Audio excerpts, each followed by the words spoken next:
Jangan lupa untuk subscribe YouTube channel Metro TV News dan nyalakan notifikasinya.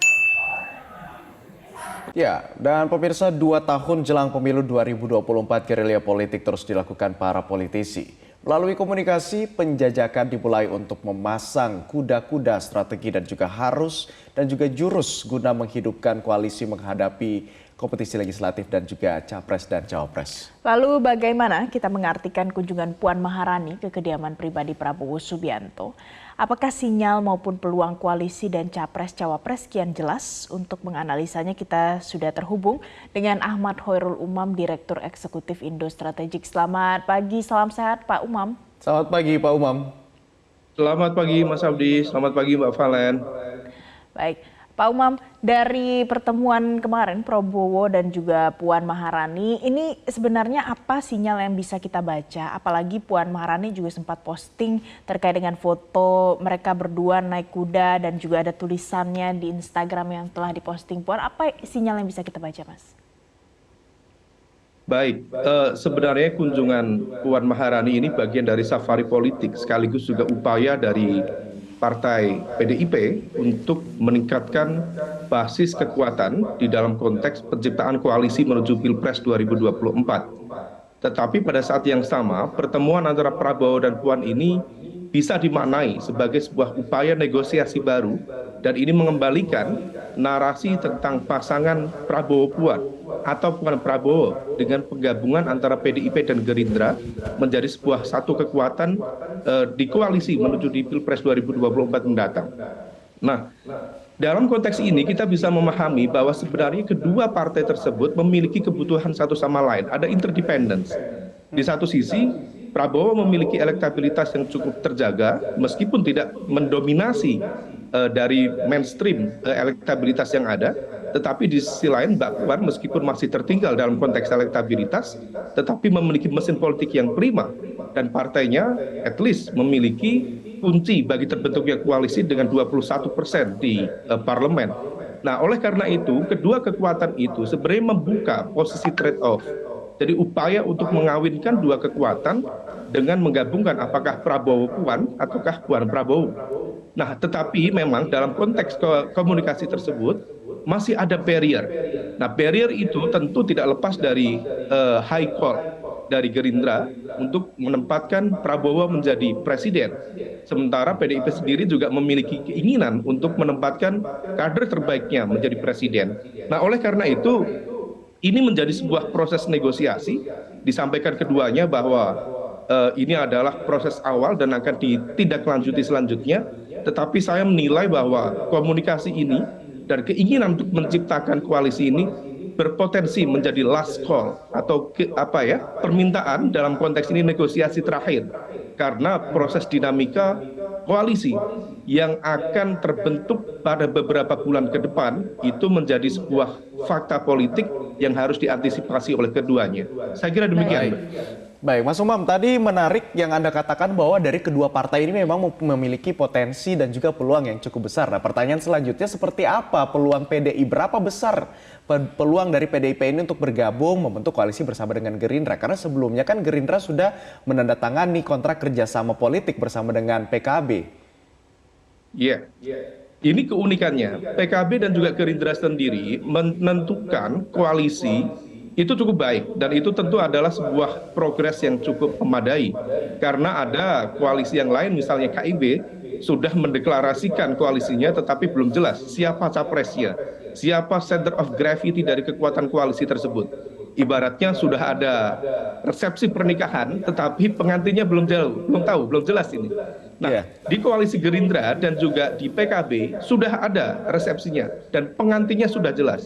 Meskipun sudah jelas tetap belum clear. Presidennya ada, capresnya ada, tetapi cawapresnya belum ada. Artinya apa? Artinya masih ada proses negosiasi yang belum selesai. Nah, proses negosiasi yang belum selesai itulah yang membuka ruang komunikasi dengan berbagai elemen, termasuk PDIP, untuk kemudian misalnya mengembalikan wacana Prabowo-Puan.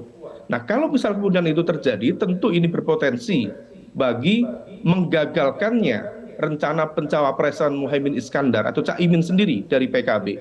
Tetapi tentu Oke. dalam konteks ini semua bergantung dari proses negosiasi dari internal PKB sendiri, dari internal Gerindra sendiri, kemudian dari PDIP, dan PDIP tentu ditentukan oleh otoritas tertinggi yaitu dari Bu Megawati. Tetapi gimmick terakhir yang kita baca misalnya ketika Pak Prabowo mengatakan bahwa angka 58 yang tertera di nomor mobil dari Mbak Puan Maharani yang artinya 13 dikatakan sebagai lucky number bagi Pak Prabowo. Sementara itu juga merepresentasikan batalion 328 yang dulu pernah dia pimpin. Dan itu kalau misal dilihat dari mobil dari Mbak Puan, nomornya adalah 1858. Dan seri 58 itu berada di urutan kedua. Artinya ada 18 dan kemudian 58. Artinya apa? Bisa saja kemudian angka itu yang kemudian menggunakan logika otak-atik gatuk sebagai sebuah simbol untuk menyampaikan bahwa Mbak Puan jika memungkinkan untuk duduk di posisi nomor 2 mendampingi Baik. Prabowo Subianto di Pilpres 2024 mendatang. Baik, jadi ada banyak gimmick, simbol, tanda-tanda ini dipertontonkan, ditunjukkan kepada publik begitu ya Pak Umam ya. Tapi Pak Umam, kalau kita bicara soal negosiasi mungkin memang belum selesai sampai hari ini, masih dinamis berjalan. Kalau hitung-hitungan logisnya lebih menguntungkan mana? Memilih Caimin atau memilih Puan? Memang dalam konteks ini hitung-hitungannya cukup pelik, Mbak. Artinya begini, ketika Prabowo berusaha mati-matian mendekati PKB, tentu memiliki strategi yang cukup memadai. Dalam arti ada sebuah upaya trade-off yang sama, di mana Prabowo dalam konteks 2024 tentu dia paham bahwa dia kehilangan basis pemilih loyalnya, terutama dari kelompok Islam. Let's say sejumlah kalangan konservatif, termasuk dari kelompok moderat. Misalnya yang tersebar di sejumlah wilayah di Jawa Barat, Banten, dan kemudian hampir seluruh Sumatera, terutama di Sumatera Barat, Aceh, dan lain sebagainya. Nah, hilangnya basis pemilih loyal dari basis Islam, tentu ini membutuhkan sebuah penguatan dari basis Islam, yaitu dari kelompok Nahdlatul Ulama. Meskipun kita tahu bahwa kelompok Nahdlatul Ulama pada 2019 adalah kekuatan yang sangat kuat melakukan perlawanan terhadap kekuatan Prabowo dalam konteks polarisasi dan juga eksploitasi politik identitas. Tetapi tentu ini kan situasi pandemi ya. Situasi pandemi itu memberikan berkah. Apa berkahnya? Orang banyak belajar cara mencuci tangan, mengenakan masker, dan juga menjaga jarak. Sehingga kemudian apa yang dilakukan pada masa lalu itu seolah-olah dia tidak menjadi bagian dari catatan sejarah dan kemudian dia seolah-olah bersih tangannya. Nah, tetapi dalam konteks ini apa yang dilakukan oleh Pak Prabowo adalah upaya melakukan trade-off. Nah, trade-off itu bisa dilakukan ketika kemudian mendapatkan penguatan dari basis pemilih loyal Nahdliyin yang ada di Jawa Tengah dan juga Jawa Timur. Tetapi ingat, basis pemilih Nahdliyin dalam konteks 2024 berpotensi tidak solid seperti di 2019. Jika eksploitasi politik identitas tidak dilakukan, tidak terjadi, dan kemudian literasi politik masyarakat Nahdliyin tentu cukup tinggi. Nah, oleh karena itu potensi trade-off yang lain salah satunya adalah dengan kekuatan mesin politik merah. Dalam konteks ini adalah PDIP. Yang kita tahu PDIP memiliki basis yang memadai juga di Jawa Tengah dan juga Jawa Timur.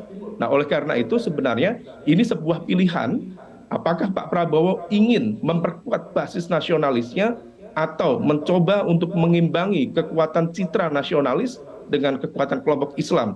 Meskipun dalam konteks ini ada pergeseran dari kekuatan Islam konservatif menuju Islam moderat. Meskipun apakah kemudian kelompok moderat apakah bisa menerima beliau secara total atau tidak, wallahu a'lam.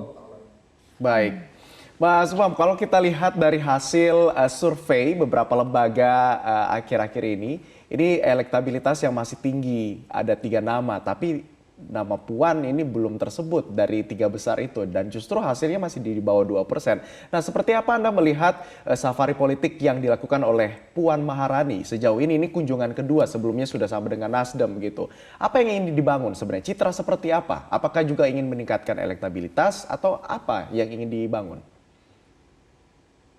Penempatan posisi Puan Maharani sebagai garda terdepan komunikasi politik PDIP tentu tidak lepas dari keinginan dari internal PDIP sendiri untuk menempatkan Puan Maharani sebagai center of gravity. Bukan nama lain, bukan Pak Ganjar Pranowo, bukan nama-nama yang lain dari PDIP termasuk Bu Risma dan lain sebagainya. Oleh karena itu, posisi center of gravity ini berpotensi meningkatnya basis elektabilitas yang bersangkutan. Dan impact-nya sudah mulai terlihat misalnya dari survei sahabat-sahabat kita di kedai kopi terakhir itu menunjukkan bahwa elektabilitas dari basis pemimpin perempuan, misalnya Puan Maharani sudah berada di angka 8%. Tentu itu adalah sebuah kita anggap ya, kita nilai sebagai sebuah proses dari hasil komunikasi yang ada selama ini sehingga menciptakan basis kekuatan yang semakin memadai. Dan tentu kita memahami bahwa elektabilitas adalah sesuatu yang sifatnya teknikal. Dia bisa naik dan turun, ups and down, dia bisa dibentuk oleh narasi, oleh input informasi, yang artinya jika PDIP lebih firm mengajukan nama Puan Maharani sejak 1 tahun yang lalu, misalnya, tentu elektabilitas Puan Maharani akan jauh berbeda dibanding saat ini. Artinya apa? Ditentukan oleh keteguhan hati seorang Puan Maharani dan juga PDIP, apakah firm mengajukan A, B, C di dalam konteks menuju di Pilpres 2024 mendatang. Nah, oleh karena itu dalam konteks ini tentu akan ditentukan keputusan internal PDIP itu sendiri. Pak Umam, kalau kita bicara itu 1 tahun yang lalu kalau dimajukan sudah sejak kemarin-kemarin mungkin elektabilitasnya bisa lebih bagus. Nah, sekarang dengan elektabilitas yang bisa dikatakan lebih rendah, terpaut jauh lebih rendah ketimbang nama-nama lainnya, bisa tidak elektabilitas ini menjadi lebih baik?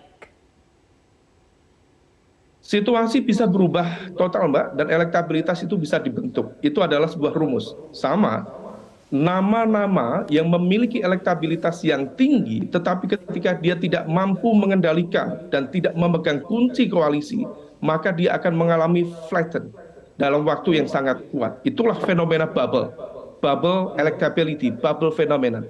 Jadi bisa cepat mengembang tetapi juga cepat mengempis. Dan nama-nama itu terbukti di sejumlah pilkada, di sejumlah dalam konteks Pilpres 2014, 2019 juga terjadi. Di fase awal misalnya dulu ada sejumlah nama misalnya misalnya Pak Ahok sendiri pernah mencapai di angka 80%. Kemudian Pak Dahlan Iskan juga pernah mencapai angka yang cukup tinggi. Tetapi ketika kemudian tidak mendapatkan basis koalisi yang memadai, dia mengalami penurunan elektabilitas dalam waktu yang cepat. Nah, dalam konteks ini menjadi peluang yang baik bagi seorang Puan Maharani. Bagaimanapun juga, dia adalah figur yang paling dipercaya oleh seorang Megawati sebagai pemegang kunci utama, pemilik saham politik utama di dalam PDIP. Siapa yang paling dipercaya? Hanya Puan. Dan Puan adalah anak biologis sekaligus anak ideologis seorang Megawati. Tidak mungkin Puan melakukan pengkhianatan terhadap ibunya sendiri. Nah, oleh karena itu, dalam konteks ini tentu kita yakin bahwa mesin politik PDIP akan melakukan dan memberikan kesempatan yang terbaik pada kader terbaiknya. Nah, situasi inilah yang kemudian kita masih cermati, masih terjadi dinamika internal di dalam PDIP sendiri. Apakah akan mengajukan nama Puan Maharani ataukah mengajukan nama yang lain? Jika mengajukan Puan, artinya harus ada kerja keras di dalam konteks elektabilitas, tetapi juga mereka juga percaya diri dengan mesin politik yang prima di dalam internal partainya. Tetapi kalau mengajukan nama lain, apakah kemudian nama beliau bisa dipercaya oleh seorang Ibu Megawati? Ini masih dinamika, ini masih menjadi kalkulasi, tetapi fakta politik per hari ini menunjukkan bahwa center of gravity dari sebuah kekuatan mesin politik PDIP adalah Puan Maharani. Puan Maharani. Baik, itulah yang ingin dibangun ya, the center of gravity. Baik, Mas Umam, tadi ada sedikit menarik yang Anda katakan bahwa salah satu tantangan dalam pemilu tahun ini, maksud kami di 2024 nanti adalah bagaimana masyarakat ini bisa meningkatkan literasi politiknya. Nah, yang menarik juga adalah pemilih baru di tahun 2024 nanti ada sebanyak kurang lebih 500 ribu lebih ya, ada pemilih baru. Nah, seperti apa Anda melihat masyarakat untuk meningkatkan literasi politiknya, terlebih tokoh-tokoh yang sudah digaungkan saat ini? Seperti apa track recordnya yang mungkin bagi pemilih baru ini bisa mengenalkan mereka? Ya, pemilih baru ini sebuah fenomena yang kemudian bisa menjadi ya bekal yang cukup baik bagi siapapun yang akan berlaga di 2024. Tetapi kita juga harus memahami bahwa ada situasi yang sangat berbeda dibandingkan dengan pemilu-pemilu sebelumnya, di mana tsunami disinformasi berupa hoax, fake news, hate speech, character assassination itu terjadi begitu masif, sistematis, dan terstruktur. Yang kemudian itu menjadi concern dari sejumlah kalangan civil society. Kenapa upaya penghentian gelombang hoax itu tidak terjadi secara masif? Seolah-olah ada kekuatan yang kemudian memberikan backup dan memaintain situasi tersebut. Ini menjadi PR besar bagi kita semuanya, semua elemen untuk melakukan perlawanan terhadap tsunami disinformasi tersebut. Nah, dalam konteks kelompok pemilih pemula, ada situasi bahwa mereka sendiri belum menjadi individu yang otonom. Artinya apa? Di dalam pengambilan keputusan sikap dan juga keputusan politik masih cenderung dipengaruhi oleh kelompok di sekitarnya. Nah, siapa kelompok di sekitarnya? Berdasarkan hasil survei kita selama ini, memang mayoritas yang menentukan, mempengaruhi cara pandang anak-anak pemilih baru itu adalah orang terdekat mereka. Salah satunya adalah orang tua, bapak atau ibu. Nah, dalam konteks ini, ibu-ibu atau situasi yang kita baca di 2019 adalah fenomena emak-emak. Ini menjadi segmen vote getter yang cukup signifikan. Bukan hanya untuk menjaring dari kelompok segmen emak-emak itu sendiri, tetapi juga memberikan pengaruh terhadap kelompok pemilih pemula. Nah, oleh karena itu, jika siapapun yang ingin maju di Pilpres 2024, ingin melakukan penebalan basis pemilih loyalnya, maka segmen emak-emak itu berpotensi harus didekati secara lebih intens, dan kemudian itu mereka dianggap sebagai elemen yang bisa melakukan transfer of knowledge sekaligus pengaruh terhadap kelompok pemilih pemula. Di sisi lain, tentu media sosial yang tadi kita sampaikan, exposure terhadap media sosial, berita-berita politik, tentu itu akan semakin meningkat. Tetapi ingat, fenomena hoax, fake news, hate speech, character assassination, black campaign harus dihilangkan dari peredaran di media sosial.